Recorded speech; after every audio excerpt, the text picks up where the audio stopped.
Pressure and depth, सबसे important topic pressure hydrostatics में। देखो प्रेशर क्या होता है, प्रेशर हम जैसे जैसे नीचे जाते हैं हमारे पास प्रेशर की वैल्यू बढ़ती जाती है। ऐसा होता क्यों है, देखो यहाँ पर एक्चुअली लग रही होती है इस तरीके से acceleration due to gravity G.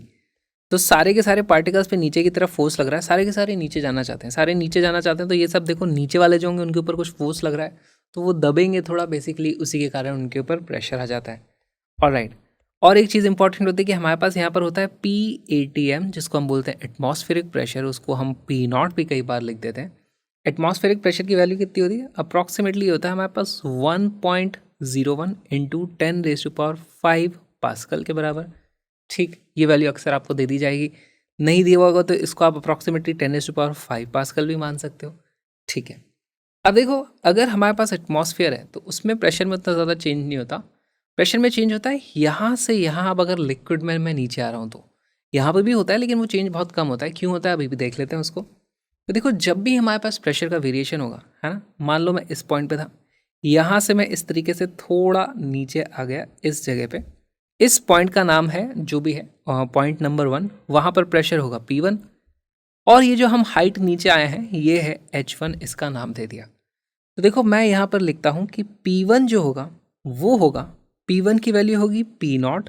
P0 क्या है, जो इस जगह का प्रेशर है, हवा है ना यहाँ पे एटमॉस्फेरिक प्रेशर, उसको P0 बोल देंगे। P0 प्लस ρgH1, यहाँ पे रो क्या होगी, डेंसिटी ऑफ द फ्लूइड होगी, जी क्या होगा, एक्सेलरेशन ड्यू टू ग्रेविटी होगा, और H1 क्या है, जिस हाइट से हम नीचे आए हैं। ठीक है, साथ में मान लो मैं यहाँ पर एक दूसरा पॉइंट ले लेता हूँ इस तरीके से, ये है पॉइंट नंबर 2, यहाँ पे है प्रेशर 2। तो इसी तरीके से मैं लिख दूंगा भाई हमारे पास जो P2 की वैल्यू हो जाएगी वो क्या हो जाएगी, देखो यहाँ पे प्रेशर, अब फिर से हमारे पास इस जगह पे प्रेशर है P0, तो इसको हम लिख देंगे भाई P0 प्लस ρgH2। अब आपसे कई बार सवाल पूछा जाएगा इन दोनों पॉइंट्स के बीच में जो प्रेशर का डिफरेंस है उसके बारे में बात करो। पहले तो बताओ कौन सा वाला प्रेशर ज़्यादा है। ऑब्वियसली मुझे दिख रही है ये वाली हाइट ज़्यादा है ना, ये ज़्यादा नीचे आए, ज़्यादा प्रेशर होगा। तो मैं यहाँ पे बात करता हूँ, लेट से मुझे पता करना है P2 minus P1। P2 minus P1 की वैल्यू कैसे पता करोगे, P2 माइनस P1 की हमारे पास जो वैल्यू आ जाएगी, ये डॉट क्यों लगा हुआ है, वो आ जाती है P2 को मैं लिख सकता हूँ P0 प्लस ρgH2 माइनस हमारे पास P1 की वैल्यू कितनी थी, P0 प्लस ρgH1। यहाँ से आप देखोगे P0 से P0 इस तरीके से कट जाता है, और ये ρgH2 और माइनस ρgH1 है। इसी को मैं क्या लिख सकता हूँ, this is also equal to ρgH2 minus H1 हमारे पास यहाँ पर आ जाएगा। H2 माइनस H1 क्या है, H2 माइनस H1, देखो ये था हमारे पास H2, है ना, इस तरीके से यहाँ पे लिख देते हैं, दिस वॉज H2, और ये है हमारे पास H1, ये वाली length basically. H2 minus H1, इन दोनों के बीच का जो डिस्टेंस है ये है, और इसको लेट से मैं नाम दे देता हूँ भाई ये यहाँ से यहाँ तक दिस इज, आज से इसका नाम हमने H कर दिया, इसी को हम लिख सकते हैं ρgH। अब यहाँ पे आप फील करने की कोशिश करो, जब भी हम H हाइट नीचे आएंगे हमारे पास प्रेशर की वैल्यू बढ़ जाएगी ρgH से। अगर आप सरफेस से नीचे आते हो तो भी हमारे पास प्रेशर बढ़ गया था, ρgH1 ρgH2, इस तरीके से हमारे पास प्रेशर बढ़ता है। यहाँ पे जो डेंसिटी होती है ये रो ऑफ फ्लूइड होती है। ठीक, सिमिलर तरीके से अब हवा जो है वो भी एक फ्लूइड है, वहाँ पर भी सिमिलर वेरिएशन हमें देखने को मिलता है, लेकिन डेंसिटी ऑफ एयर बहुत कम होती है, इसलिए एटमॉस्फेरिक प्रेशर के कारण, एटमॉस्फेरिक डेंसिटी के कारण हम अर्थ की सरफेस के आसपास ज़्यादा प्रेशर में वेरिएशन नहीं मानते। हम मान लेते हैं भाई सभी जगह हमारे पास एटमॉस्फेरिक प्रेशर लग रहा है। ठीक है, और बहुत ही ज़्यादा ऊपर चले जाओगे तो ऑब्वियसली वहाँ पर प्रेशर थोड़ा कम भी हो जाता है, लेकिन वो सब चीज़ें हम कंसिडर नहीं कर रहे हैं। अभी हम इस बर्तन की बात कर रहे हैं, इन दोनों सेम लेवल पे हम प्रेशर की वैल्यू सेम मान सकते हैं। यहाँ पर और एक चीज़ हमें समझनी है कि भाई किसी भी पॉइंट का प्रेशर, है ना, प्रेशर को मैं लिख सकता हूँ, प्रेशर क्या हो जाता है P0 प्लस ρgH। अब देखो ये बहुत ही इंपॉर्टेंट सी चीज़ है, यहाँ पर क्या चीज़ है, P होता है उस पॉइंट का प्रेशर, P0 क्या होता है एटमॉस्फेरिक प्रेशर, और ये ρgH क्या है जो एक्स्ट्रा थोड़ा सा प्रेशर बढ़ गया। अब हमारे पास प्रेशर नापने की जो भी डिवाइस होती है वो क्या करती है, वो देखो एटमॉस्फेरिक प्रेशर तो सभी जगह पे है ना, हमें पता भी नहीं चलता हमारे पास कुछ एक्स्ट्रा प्रेशर लग रहा है, कि हमें उस चीज़ की आदत हो चुकी है। तो इसको तो हम, आप ये समझो ये नॉर्मल सी चीज़ है, ये सब जगह है ही सही। अगर हमें किसी का ज़्यादा प्रेशर फील होता है, इसका मतलब ये वाली वैल्यू बढ़ गई है और उसको हम नाप पाते हैं, उसको सेंस कर पाते हैं, ठीक है। तो ये होता है हमारे पास एब्सोल्यूट प्रेशर, ये होता है एटमॉस्फेरिक प्रेशर, और हम जो नापते हैं वो एक्चुअली इन दोनों का डिफरेंस नाप पाते हैं। हमने एक रेफरेंस लेवल बना लिया कि एटमॉस्फेरिक प्रेशर तो सब जगह रहता ही है। अब बताओ भाई, या तो आप रोजीएच थोड़ा बढ़ जाएगा तो आपका प्रेशर उससे ज़्यादा हो जाएगा, नहीं तो आपका प्रेशर उससे कम हो जाएगा। ओके, तो यहाँ पे एक बहुत ही इंटरेस्टिंग सा फिनोमेना हो जाता है हमारे पास। देखो, this will be known as absolute pressure. ये हो जाता है हमारे पास एटमॉस्फेरिक प्रेशर।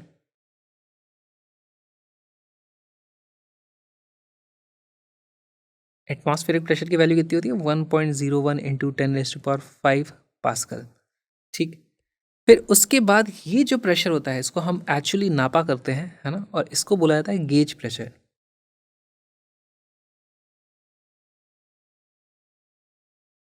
ठीक।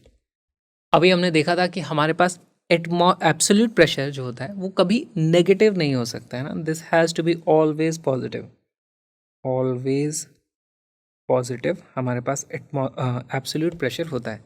प्रेशर नेगेटिव नहीं हो सकता, ठीक भाई। तो ये जो प्रेशर की वैल्यू है कभी नेगेटिव नहीं हो सकती। एटमॉस्फेरिक प्रेशर की वैल्यू हमें पता ही है, वो इतनी सारी आ रखी है, लगभग 1,00,000 पास्कल मान लो। अब ये जो गेज प्रेशर है ये पॉजिटिव या नेगेटिव हो सकता है ना। तो हमारे पास गेज प्रेशर, अगर मान लो हमारे पास 1,00,000 पास्कल, तो हमारे पास इस तरीके से है एटमॉस्फेरिक प्रेशर। उसके बाद हमने जो गेज प्रेशर हमने बेसिकली जो नापा, वो वैल्यू आ गई -10,000 पास्कल। तो इसका मतलब क्या हो गया, हमारे पास जो ये वैल्यू आ जाएगी, ये आ जाएगी absolute pressure will be 90,000 pascal, ठीक है। तो हम बोलेंगे हमारा जो प्रेशर है वो एटमॉस्फेरिक प्रेशर से थोड़ा सा कम हो गया है वो वैल्यू पॉजिटिव ही, लेकिन एटमॉस्फेरिक प्रेशर से कम हो गई है। तो हम क्या करेंगे, जो नापा है वो वाली वैल्यू, जो गेज प्रेशर है वो नेगेटिव आ जाता है।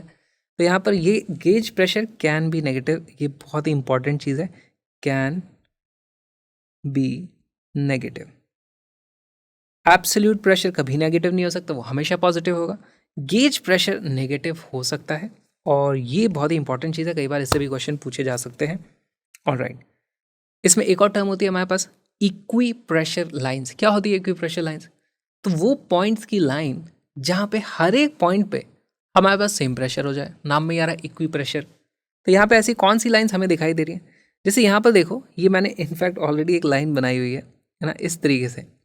इस लाइन पे किसी भी पॉइंट पे अगर मुझे प्रेशर लिखना होगा तो मैं क्या लिखूंगा भाई, यहाँ पे प्रेशर है P0, P0 से नीचे इस तरीके से आए तो P0 प्लस रो जी एच यहाँ का प्रेशर हो गया। P0 प्लस रो जी एच यहाँ पे सभी का, हर एक पॉइंट का आप देखोगे P0 प्लस रो जी एच, P0 प्लस रो जी एच, इस तरीके से प्रेशर आ रहा है। तो यहाँ पे मैं लिख सकता हूँ भाई, ये जो हमारे पास लाइन बन के आई है, इस लाइन को हम बोल देंगे इक्वी प्रेशर लाइन। इसी तरीके से और भी इक्वी प्रेशर लाइन हो सकते हैं। यहाँ पे एक लाइन खींचोगे वो भी इक्वी प्रेशर आएगी, यहाँ पे लाइन खींचोगे वो भी इक्वी प्रेशर आएगी, ये भी इक्वी प्रेशर है, ये खुद इक्वी प्रेशर है अपने पास। सारी की सारी वो इक्वी प्रेशर लाइन्स हो जाती हैं।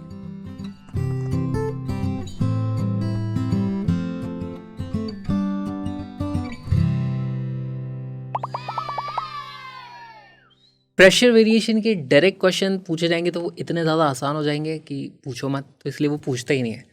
तो हमेशा कुछ ना कुछ और कॉन्सेप्ट के साथ उसको क्लब कर दिया जाता है, अलग अलग कॉन्सेप्ट, एक्चुअली पूरा चैप्टर ही उस चीज़ पे बेस्ड है। तो अब देखो, यहाँ पे एक तरीके के क्वेश्चन पूछे जाते हैं जहाँ पे हमसे कंप्रेशन या फिर बल्क मॉडुलस का इस्तेमाल करना होता है हमें यहाँ पर। तो देखो, the approximate depth of an ocean is 2700 metre. हमारे पास एक ओशन की डेप्थ है, यहाँ से अगर आप नीचे आओगे तो 2700 मीटर नीचे तक आ सकते हो, ठीक। The compressibility of water is इतना हमें दिया हुआ है। तो देखो, हमें कंप्रेसिबिलिटी की वैल्यू दी हुई है, कंप्रेसिबिलिटी, और दूसरी चीज़ हमें यहाँ पे जो ज़रूरत पड़ने वाली होती है वो बल्क मॉडुलस। तो हमने पढ़ा था कंप्रेसिबिलिटी इज 1 बल्क मॉडुलस होता है। इसकी वैल्यू मुझे दी हुई है 45.4 इंटू 10⁻⁻11, ठीक है। And the density of water is 10⁻³ kilogram पर मीटर क्यूब। तो डेंसिटी की वैल्यू दे दी है 10⁻³। ऑलराइट, सब कुछ ऐसा यूनिट में चल रहा है हमारे पास। What fractional compression of water will be obtained at the bottom of the ocean. Compression का मतलब क्या होता है, पहले तो टर्म समझनी पड़ेगी। कंप्रेशन मतलब कितना हमारी वॉल्यूम कम हो गई है, उस पर प्रेशर लगाया, उसकी वॉल्यूम कम हो गई, और उसमें ये बात करी है फ्रैक्शनल कंप्रेशन की, ठीक है भाई। तो फ्रैक्शनल कंप्रेशन क्या हो जाएगा, एब्सोल्यूट कंप्रेशन तो हो जाता है डेल्टा वी, कितना कंप्रेस हो गया भाई। फ्रैक्शनल हो जाएगा मतलब रिलेटिव पूछा गया, तो डेल्टा वी अपॉन वी हमसे पूछा गया है, ये हो जाएगा हमारे पास फ्रैक्शनल कंप्रेशन। ठीक, अब इन सब चीज़ों का इस्तेमाल किस तरीके से किया जाए, तो देखो और एक चीज़ देखो, हमारे पास बल्क मॉड्यूलस का जो फॉर्मूला था, बल्क मॉड्यूलस का फॉर्मूला होता है माइनस का we delta P upon delta we, इसको हमने लास्ट क्लास में देख लिया था। तो यहाँ पर देखो हमारे पास पानी इस जगह पे कुछ था, इसका पानी का कुछ प्रेशर होता है जब वो एटमॉस्फेरिक लेवल पे होता है, फिर उसको जब मैं नीचे लाता हूँ तो अब यहाँ पर वो थोड़ा कंप्रेस हो जाएगा। यहाँ पे जो पानी की वॉल्यूम है उसको आप ओरिजिनल वॉल्यूम मानो, यहाँ पे जो उसके पास प्रेशर था वो ओरिजिनल प्रेशर जो हम देखते रहते हैं, ठीक है। फिर उसके बाद नीचे आएंगे तो प्रेशर बढ़ गया, प्रेशर बढ़ गया तो वॉल्यूम कम हो जाएगा। उन्हीं का रिलेशन आपको इन्हीं चीज़ों का यूज़ करके पूछना, आप पता करना है, और ऐसे क्वेश्चन बार बार पूछे जा चुके हैं, तो ये क्वेश्चन इंपॉर्टेंट है। वीडियो को पॉज करो, क्वेश्चन को सॉल्व करो।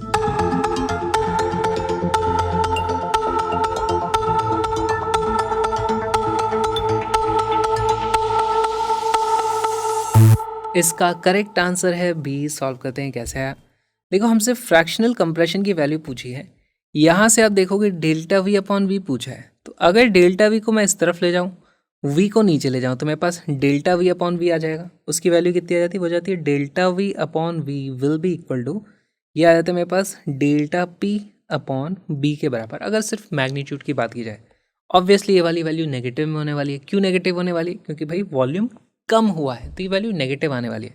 साइन की अभी हम बातें नहीं करेंगे यहाँ पे हमें, क्योंकि ऑप्शन में भी कहीं साइन नहीं दिए हुए हैं। बस हमें पता करना है डेल्टा पी। अब देखो यहाँ पर डेल्टा पी यूज़ करना है हमें। हम क्या करते हैं, यहाँ पर ओरिजिनल वॉल्यूम था, यहाँ पर कुछ प्रेशर था, प्रेशर वॉज यहाँ पर पी नॉट, यहाँ पर था हमारे पास वॉल्यूम वी। यहाँ नीचे आते हैं तो प्रेशर बढ़ जाएगा, P not plus row g H हो जाएगा, वॉल्यूम हो जाता है वी माइनस डेल्टा वी, है ना, वॉल्यूम हमारा थोड़ा सा कम हो जाता है। तो इस इक्वेशन में हमारे पास डेल्टा वी यूज़ होते हैं और डेल्टा पी का यूज़ हुआ है, एब्सोल्यूट प्रेशर का यूज़ नहीं होता हमारे पास। प्रेशर में चेंज कितना हुआ, कितना चेंज हुआ, रो जी एच के हिसाब से चेंज हो जाएगा। तो हमारे पास जो प्रेशर में चेंज हुआ है वो हो जाएगा rho g h divided by b करना पड़ेगा। अच्छा, क्या इन्होंने हमें बी की वैल्यू दी है, नहीं, इन्होंने बल्क मॉड्यूलस नहीं दिया ना, उन्होंने कंप्रेसिबिलिटी दे दी है। हमारे पास ऑब्वियसली यहाँ पे फॉर्मूले में 1/b आ रहा है ना, ये डिनोमिनेटर में भी है यानी 1/b आ रहा है, तो इसी को मैं लिख दूंगा भाई, this is nothing but multiply कर दो आप इसको k से, बस सारी वैल्यूज ही तो रखनी है, इतना सिंपल था ये सवाल। डेंसिटी की वैल्यू देखो हमें दी हुई है 10⁻3, ठीक है। जी ग्रेविटी की वैल्यू हम 10 ले लेंगे। हाइट हमें दी हुई है 2700, आप इतना नीचे गए हो, मल्टीप्लाइड बाय हमारे पास ये जो k की वैल्यू है वही है 45.4 इंटू 10⁻11। यहाँ से हमारे पास कुछ रिजल्ट आ जाएगा, कितना आ जाएगा, पहली बात तो 27 इंटू 45 करोगे तो ये वैल्यू कितनी आ जाती है। इसका अगर मुझे अप्रॉक्सीमेशन लगाना है तो मैं ऐसे कर सकता हूँ, इसको 30 मान लूँ और इसको मैं 4 मान लूँ, है ना, इसको मैंने थोड़ा कम कर दिया, सॉरी इसको थोड़ा बढ़ा दिया, इसको थोड़ा कम कर दिया, तो ये वैल्यू अप्रॉक्सीमेटली 1.2 के आसपास कुछ देखने को मुझे मिल रही है। तो जाएगा मेरे को 1.2 इस तरीके से, 10⁻³ प्लस 1 10⁻⁴ हो गया, यहाँ से मैंने और 3 ले लिया, 4 + 3 हो गया 7, फिर यहाँ से एक और ले लिया मैंने 8 में से फिर हमारे पास -11 हो गया, तो -11 करोगे 8 में से तो बचता हमारे पास -3, और इसके बाद हमारे पास यहाँ पर आ रहा था 12 इंटू 10⁻³ कैसे है, मैंने देखो इसको मैंने 3 इंटू 10⁻³ मान लिया, इसको मैंने 4 इंटू 10⁻1 मान लिया। इस तरीके से करोगे तो यहाँ पे आ जाता है 12, और फिर आप 10⁻, जितनी भी उनको चेक कर सकते हो। इसकी जो वैल्यू आ जाती है हमारे पास अप्रॉक्सीमेटली आ जाती है 1.2 into 10⁻⁻2 which is option B. तो इस तरीके से आपको इस क्वेश्चन को सॉल्व करना था। कॉन्सेप्ट समझना यहाँ पे बहुत ज़्यादा ज़रूरी है। बल्क मॉड्यूलस का किस तरीके से इस्तेमाल कर लिया, बल्क मॉड्यूलस की ये डेफिनेशन होती है, चेंज इन प्रेशर के कारण हमारे पास चेंज इन कुछ वॉल्यूम हो जाता है, वो बल्क मॉड्यूलस होता है। कंप्रेसिबिलिटी 1 बल्क मॉड्यूलस होता है, और जो चेंज इन प्रेशर था सिर्फ उसके लिए हमने जो अभी प्रेशर वाली इक्वेशन पढ़ी थी उसका इस्तेमाल सिर्फ यहाँ पे हुआ है। बाकी सब चीज़ें और कॉन्सेप्ट्स को मिला के क्वेश्चन बनाया गया है। ये जो छोटा सा वीडियो आपने देखा एक छोटा सा पार्ट है बहुत ही प्यारे से सुंदर से कलरफुल क्रैश कोर्स का, जिसमें 11th और 12th दोनों के सारे कॉन्सेप्ट्स, बहुत सारे कलरफुल ग्राफिक्स और ऑलमोस्ट सारे PYQs के साथ में हमने कवर किया है। Link is in the description, colourful notes भी आपको वहाँ मिलते हैं। जल्दी आ जाओ, हम मिलेंगे फुल सिलेबस कोर्स में।